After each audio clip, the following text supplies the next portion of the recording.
O senhor consegue colocar de forma simples algo que é muito complexo. Nós precisamos fazer o arroz com feijão bem feito.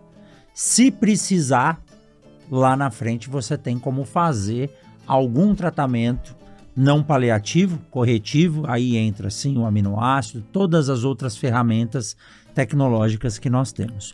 Mas uma coisa, professor, tem chamado muito a atenção quando a gente fala em termos de estresse térmico, e isso tem sido transmitido para a qualidade das sementes. Esse ano nós vimos isso, porque faltou muita água no início, e no final, na hora de colher, secou muito rápido e esquentou muito rápido. E isso acaba sendo refletido lá na semente. Até antes comentamos sobre o Dr. França Neto. Se eu não me engano, o trabalho de pós-doutorado dele foi sobre estresse térmico e a expressão dessas proteínas nas sementes. Existe alguma forma, tirando essas características tecnológicas de boa distribuição, diminuir a competição intraespecífica, fazer um bom perfil, existem nutrientes específicos que podem estimular a resistência a isso, à planta? Estou falando de fatores abióticos, clima. E aí eu quero que o senhor fale um pouquinho também da resistência de plantas a fatores bióticos, como doenças e insetos, de forma induzida. Está muito em alta hoje falar de produtos ou características que induzem, né, essa tolerância ou essa resistência à planta. É possível e é viável conseguir essas resistências de forma efetiva hoje? Eu acho que sim, é possível. Mas vamos à primeira pergunta, né? Que eu considero assim fundamental. Você, como grande especialista, né, na parte de fisiologia de sementes, você sabe que após maturidade fisiológica ocorre uma desidratação intensa e se a semente não se preparar para isso, ela vai sofrer sérios danos de membrana. Exato. Não é isso?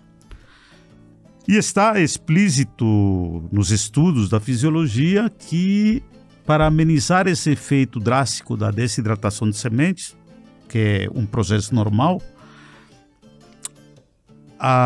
algumas espécies conseguem tolerar isso porque conseguem formar as famosas proteínas LEA, né? Proteínas que se formam tardiamente nos últimos estados da embriogênese, né? Como é que a gente poderia colaborar para formar maior quantidade dessas proteínas? A primeira de todas é uma planta melhor nutrida com nitrogênio. E aí nós vamos tocar num assunto tão importante, tão barato, e que por ser tão barato não é valorizado no sistema de produção, que se chama fixação biológica de nitrogênio. Desprezado, exatamente. Lamentavelmente, sabe? O inoculante, o insumo mais barato do todo o sistema de produção de soja é visto como lixo, na grande maioria das fazendas, né? E quando é feita uma boa inoculação, não se cerca dos cuidados nutricionais que estão por trás da sobrevivência, do processo de infecção e do funcionamento do bacterióide dentro do nódulo. Cobalto, molibdênio, níquel, ferro, enxofre, né?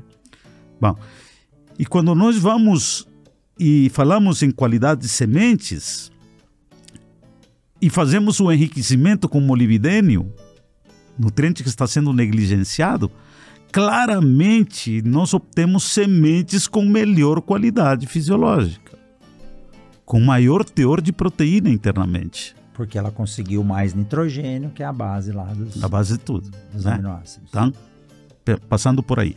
Agora, pensando nas tecnologias capazes de estimular sistemas de resistência. Claro, né? Durante muito tempo a fisiologia ficou batendo em 5 grandes classes de hormônios: auxina, citocinina, giberelina, etileno e ácido abscísico. Hoje sabemos que o leque de hormônios é muito maior, né? Nós temos ácido abscísico, nós temos salicilato, nós temos jasmonato, nós temos cistemina, né? E quando você olha especificamente para o ácido salicílico, ele é o regente dos mecanismos de resistência. Está na moda hoje se utilizar aplicações à base de ácido salicílico. para estimular mecanismos ou induzir resistência em plantas. Agora, é necessário entender que estimular mecanismos de resistência representa um custo energético caro para a planta.